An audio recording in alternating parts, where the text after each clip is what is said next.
ایک بزرگ ایک قبرستان میں گئے, دیکھا اثر کا وقت ہے, قبر شک ہوتی ہے, کھلتی ہے, ایک مردہ گدھے کا سر لیے نکلتا ہے, گدھے کی طرح 3 بار ڈھیچو ڈھیچو کرتا ہے, پھر قبر میں چلا جاتا ہے. آپ کو بڑا تجسس ہوا, اس کے بارے میں لوگوں سے پوچھا, پوچھتے پوچھتے اس کی گھر میں چلے گئے, اس کی ماں سے ملے. اس کی ماں نے کہا یہ میرا بیٹا تھا, بڑا نافرمان تھا, بڑا نافرمان تھا.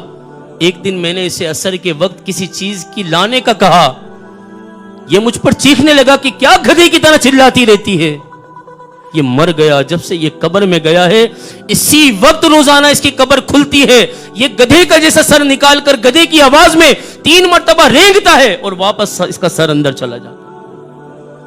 میں اور آپ ذرا سوچیں تو صحیح, اپنے ماں باپ کو ستانے والوں, جہنم کی آگ سے خود کو ڈراؤ. اگر ماں باپ کو ستانے کی وجہ سے ہمیں اگر جہنم میں ڈال دیا گیا, جھونک دیا گیا, تو کیا بنے گا ہمارا؟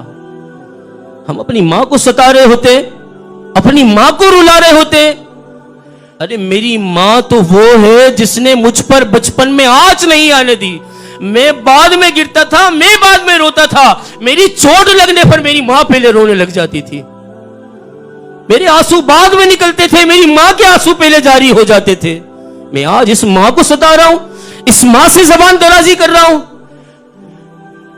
مجھے بخار ہوتا, میری ماں پوری رات جاگ کر گزارتی, میرے سرہانے بیٹھی رہتی, پٹیاں کرتی رہتی, اپنے حرام کو نہ دیکھتی, اپنے سکون کو نہ دیکھتی, اپنی جان کو بھول جاتی. ارے رات سردیوں کی ہوتی, میں گیلا ہوتا, بستر گیلا کر دیتا, میری ماں مجھے سوکے میں سلا کر خود گیلے میں سو جاتی.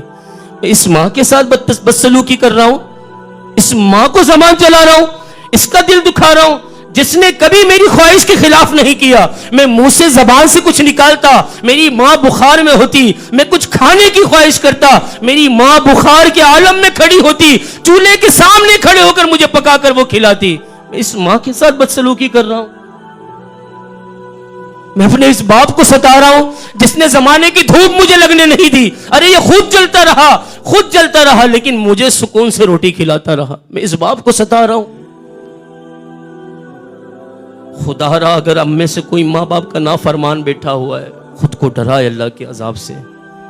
اگر یہ ناراض ہو گئے اور اس دنیا سے چلے گئے تو معافی کا دروازہ پھر کس سے جا کے معافی مانگو گے یار؟ جن کے ماں باپ سلامت ہیں, آپ عید پر نماز پڑھ کے گھر جاتے ہو, کیا کہتے ہو امی سے ابو سے, عید مبارک. یار میں اور مجھ جیسے پتہ نہیں کتنوں کو عید مبارک کہنے کے لیے قبرستان جانا پڑتا ہے. ہم قبرستان جا کے کہتے ہیں عید مبارک. آپ خوش نصیب ہو, آپ کا دروازہ کھلا ہوا ہے. آپ کہیں کام سے جاتے ہو, آپ کہہ سکتے ہو میں میرے لیے دعا کرنا. ہمارا یہ دروازہ بھی بند ہو گیا, کس سے کہے ماں میرے لیے دعا کرنا. میں جب گھر آتا میری ماں میرا ماتھا چومتی تھی, اب کوئی ماتھا چومنے والا نہیں بچا.